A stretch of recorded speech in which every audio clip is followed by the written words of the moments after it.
Hello. Yeah, way too quiet. You guys, you don't have to be quiet. We're not saying anything important, so it's okay.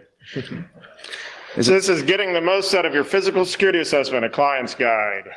So, who are we? I'm Brent White and Tim Roberts. So, we have a personal blog too. And you see from our shirts, We Hack People. This is where we talk about our physical intrusion, social engineering, tactics and techniques and experiences that we have. Also things like hotel hacking, things like that. So also, if you ever want to see the slide deck, this is where we post it and some of our other talks.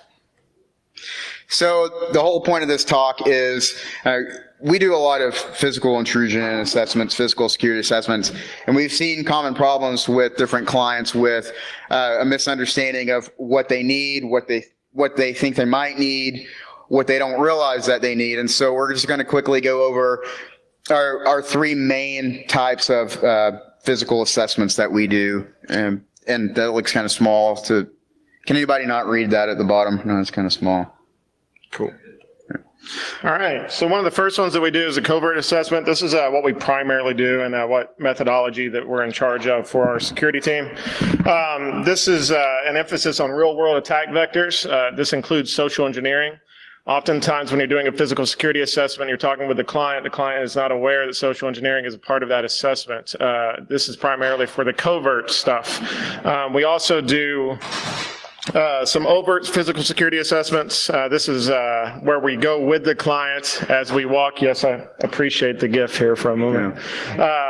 But we will walk with the client side by side, a lot of Q&A, asking about incident response, asking about how their cameras are hooked up, who's monitoring, things like that, the kind of devices and access controls that they have installed. And so to kind of add on to that with these physical side assessments, as we're going through, we can really kind of dig deep into things like alarm sensor placements. How easy is it to bypass these? We can look at things like door configurations, window configurations, even start to look into documentation on how do you handle employees that have lost their badges, how do you handle guests, and so on.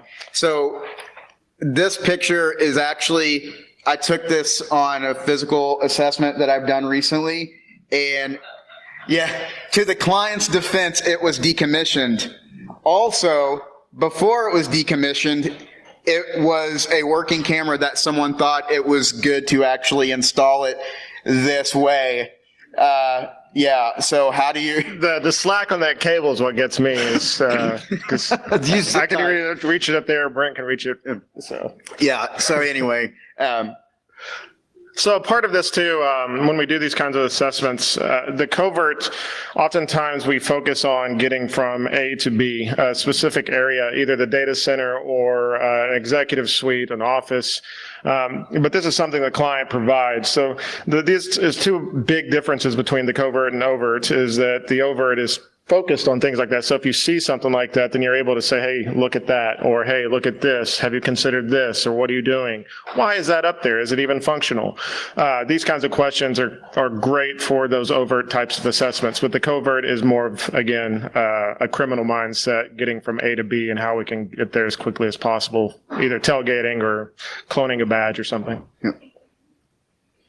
So red teaming, again, red teaming is where you take all these different types of attacks. You take the covert part of the assessment. You also include things like phishing, vishing, external penetration assessments, all these different things where depending on the client, and we'll get into this a little bit more, but depending on the client, your industry, your location, what things make sense to include in a red team, or does it make more sense to focus on different things during a covert assessment? And so that's mostly what we're sort of getting at here. And we've mentioned this in some of our other talks too, that red team is subjective oftentimes in this industry. Purple team, all that stuff is kind of dependent on whoever's performing the assessment, that understanding. Yes? What's that? Does it boil down to the scope? Absolutely. It does boil down to the scope. And even when you're doing like pre-sales and you're talking with your client or whatever, developing that statement of work, getting a clear understanding of what a red team is. Because sometimes we'll have a client come in and be like, hey, we want a red team assessment. Okay, cool. And then we talk with them and all they want is a wireless security assessment and Or a web app. Or a web app assessment. And it's like, this is more of the whole thing, right? The whole gambit or different attack vectors that are combined, and it's usually a longer engagement type. It's not just 1 week or 2 weeks or something. Yep. Who in here does pen testing? Hey, so I'm sure you all have probably ran into scenarios where people are like, hey, I heard this really cool buzzword at RSA called red team. I want that. They're like, okay, well, here's all this stuff. Here's the budget for it. And like, oh no, we just, we have 2 web apps and then we want you to look at, our Amazon instance or something. So But anyway. for our red teaming too, how this kind of ties into what we were talking about with physical security, that's one of the attack vectors. So we'll attempt to do, things from external perspective, gathering OSINTs, doing all that recon and such before doing it on site, because we'll exhaust all those efforts, see if we can get access that way. And if not, then we'll try to send somebody in to drop a Dropbox or connect an access point to remote in or even do it wirelessly from the parking lot. Yep. We could probably go on about red teaming all day. Yes. So. Oh, and something else here, probably should have mentioned this 7 minutes ago. If anybody has questions or anything, please ask us as we're going. Also, if you feel like heckling us too, that's cool. So, yeah, question. Heckle. Sorry, I was hold this again. No, that's fine. So you talked about physical assessment. How do you see, or how hard is it to sell a physical assessment versus covert? Because I get a lot of customers that they say they want a physical pen test, covert, whatever. That's not really what they want. They want a physical assessment. So the question, how hard is it to sell a covert assessment as opposed to just a physical site assessment with the walkthrough, correct? And that's kind of what we're going to dig into that a little bit. Hopefully not as in depth as we want because of the time restraint, but there are different questions that you can pose to them. And a quick response to that too is like doing hybrid type of security assessments where you go in covertly at first, and then once you're done, whether or not they catch you or whether you've obtained access, then do a walk through that half. So your level of effort may increase a little bit, but it's still they're kind of getting the best of both worlds with that approach. Yeah. Have you run into challenges with authorization or reception to results in regards to having different departments trigger physical security versus cyber? Yeah, so have we ran into issues with results from physical versus other parts of the company like cyber and so on? Oh yeah, and that's one of the things where through these assessments we say this is why it's important. Yeah, you might have these things locked down, but if anyone can walk in off the street and pull your server rack out and go out the front door with it, that's a breach. That's a problem. So then also, and I say this, I think in every talk, you look at any of our talks, but security awareness training too doesn't boil down to just that kind of annual thing that you do or quarterly training that you take online or whatever.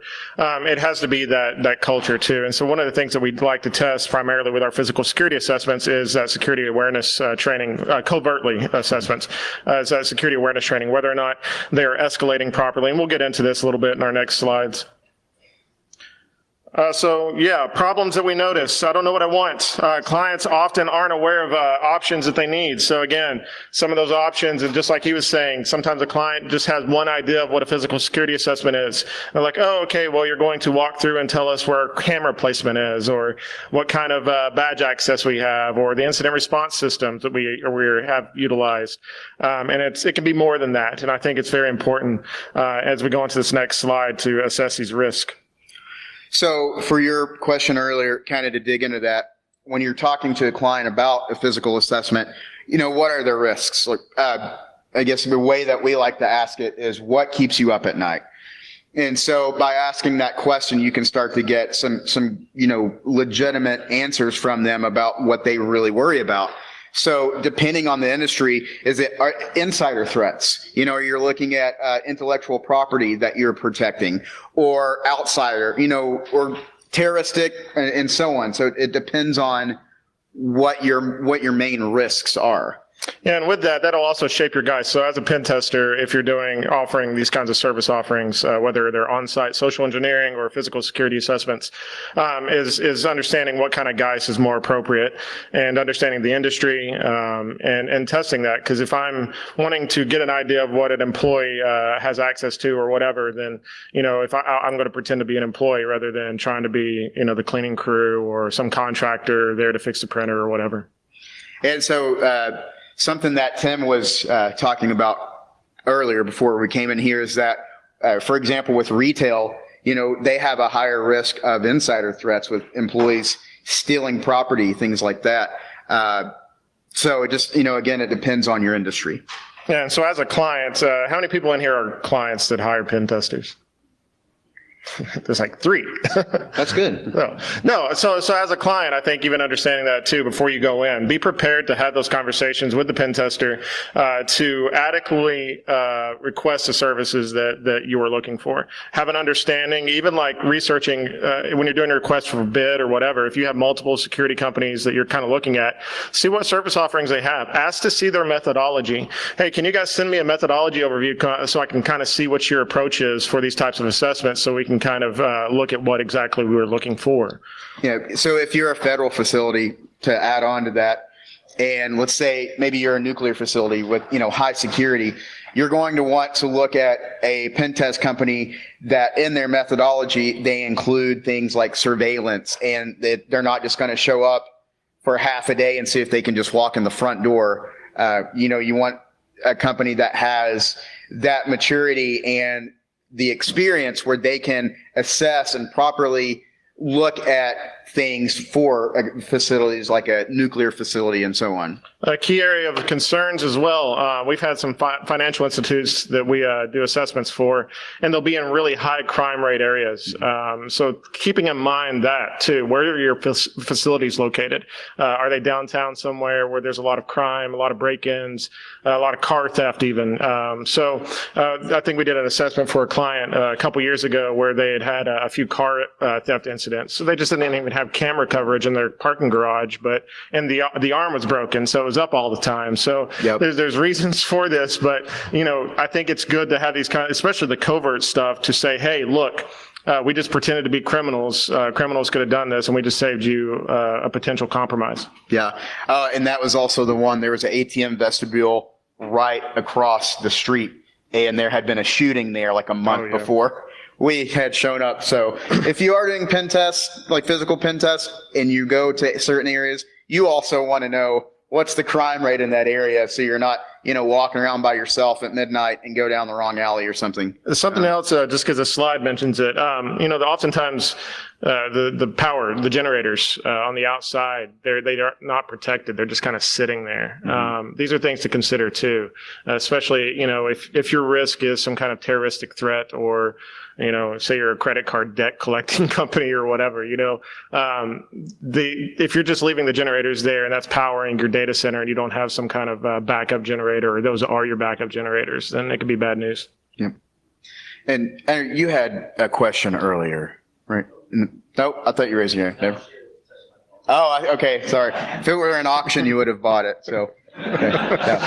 Yeah, you have a question? Do you buy into the crime prevention through environmental design as a framework to explain your customers why surveillance, territoriality, and thinking through personal ownership are? Absolutely. Actually, we talked to a guy, I think it might have been at DEF CON.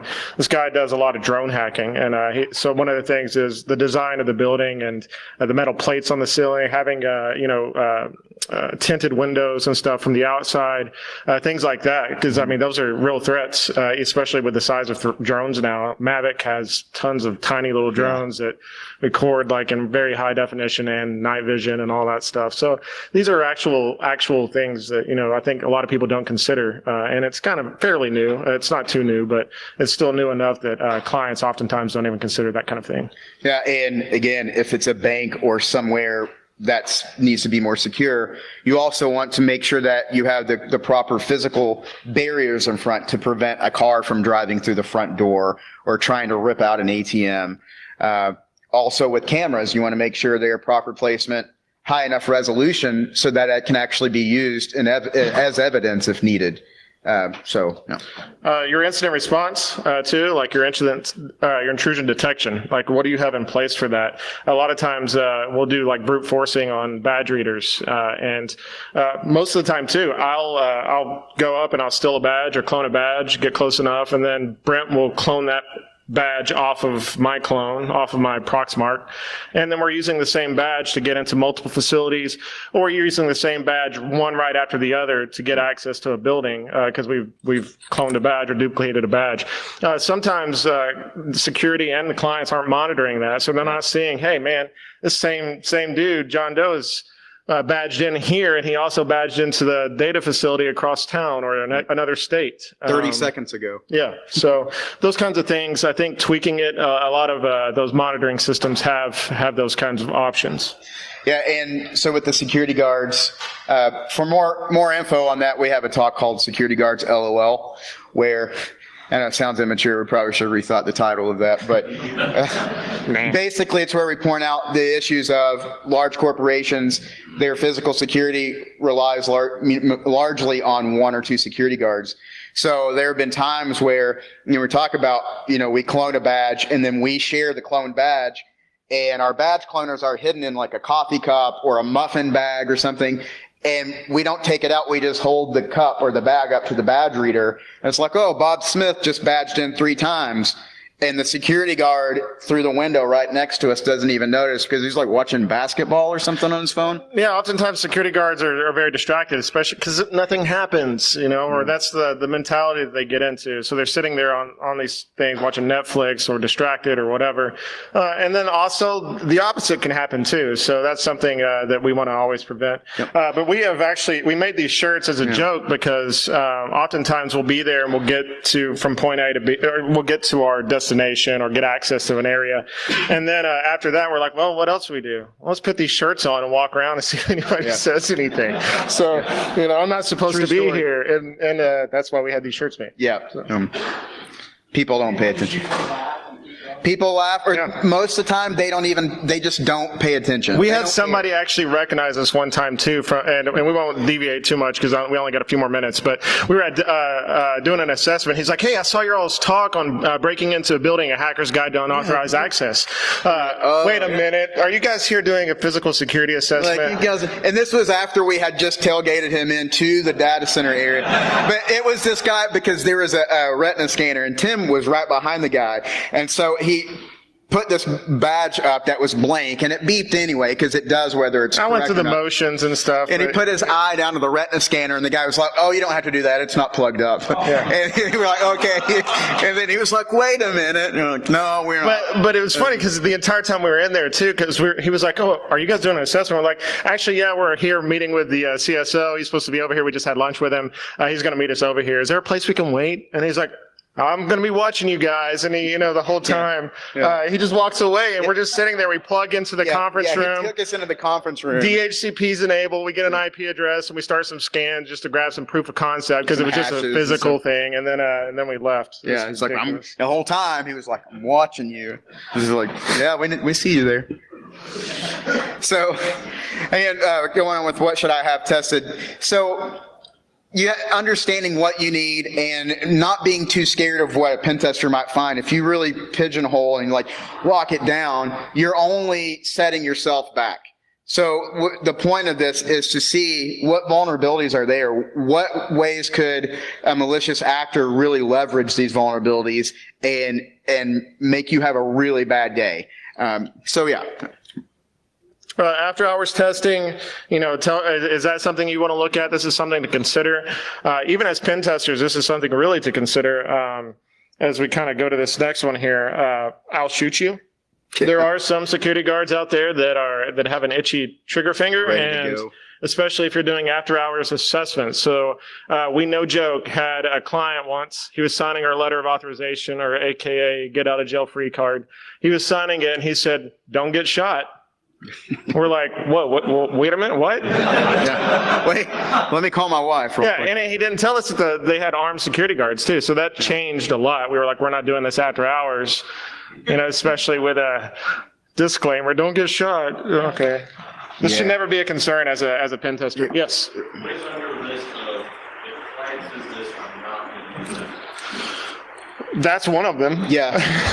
So, yeah, that's seriously one. So after an assessment, it was an evening assessment, and we were doing the report readout, and the statement was made by a security guard, if I had seen you, I would have fired at you. And this was like, it wasn't saying I would have challenged you, seen what you were doing. If I would have seen you, I would have fired at you.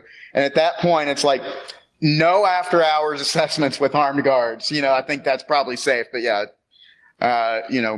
So we got 5 more minutes, so we'll hold off on questions till the end as we kind of rush through these last remaining slides. So a lot of times clients will ask us, okay, as you gain access or as you're interacting with employees, we know you have like the cameras and your ink pens and all that stuff. Can you use that and show us later? And that's a really cool idea and it can be useful, but you really, really have to check with your local laws. Again, I'm not a lawyer. I don't think Tim's a lawyer, so we can't tell you yes or no.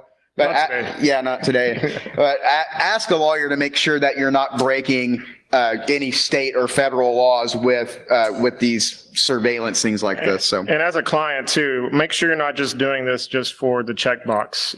These kinds of assessments, any pen test should not be checkbox compliant driven. I mean, yeah, that may be a requirement. That shouldn't be your driving factor. But just a starting point. Yeah. So again, things to consider. What's your biggest concern? What's your biggest fear? What keeps you up at night? So depending on your industry, again, these are things that you should consider more. And unfortunately, I wish that we had more time to go more in depth on that. Yeah, this is also why we, go to the wehackpeople.com and you can check out some of our other talks where we get a little bit more verbose and a little more in depth. This is very high level. If you guys have any questions, I think we have like 2 more minutes. So I think Jim, you had a question back there. If we encounter guard animals. I've never had. Well, if you do surveillance and you do see that, haven't had the issue come up with that yet, but there are tactics around that where you can distract those depending on their training or the area. But at all costs, I would advise not having to interact. Yeah, again, it's kind of one of those unpredictable deterrents, right? That especially like guard dogs. So I wouldn't risk any of my team to go and do that just because it's too great a risk. So even as a client, you're looking at your risk, right? But as a pen tester, look at your risk as well. Yeah, and somebody might say, well, throw the dog a steak. But if there's some sort of dietary restriction or something where that could harm the animal, now you've got a lawsuit, just stay away. Spike only eats shrimp. Yes.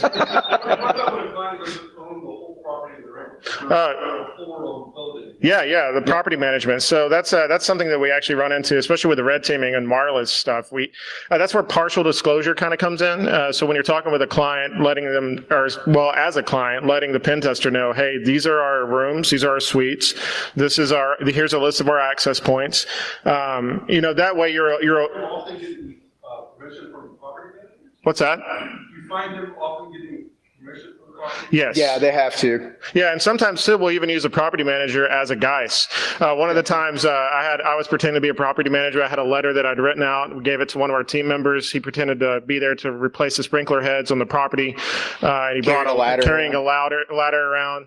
Got in there, installed a wireless access point in the conference room, and we were able to connect from the outside. But from that, that's another concern too. When you're putting these rogue access points or evil access points and you have a shared facility, not only is that trying to get people within scope, but it's also increasing that. So you have to limit these things and tweak it. But if it's a property management, sometimes you can even get them to buy in for the whole facility and gain some more clients that way too. Yeah. So, good question. Any more questions? Yep. What's a good vehicle to use for surveillance? Regular sedan, just a normal vehicle. You don't want anything like bright colors or, some fancy Camaro that you got from Enterprise. The most boring, like mundane, everyday vehicle. 2 vehicles. Yeah, too. get 2 of them as well if you're going to be doing surveillance for a longer extended period of time. That you can switch out. But yeah, the most boring thing you can get. Yeah, and also if you're looking at really high traffic areas and stuff like that, so it's a little bit easier to blend in that way. Yeah. But you can even do some recon beforehand, look at the vehicles in the parking lot, some common vehicles. Or a rickshaw. Yeah. All right, guys. I think we've reached our time, but we appreciate everybody. If you have any questions for Brent or I, Thank you. ask us. We have some stickers too. Yeah. Thank you.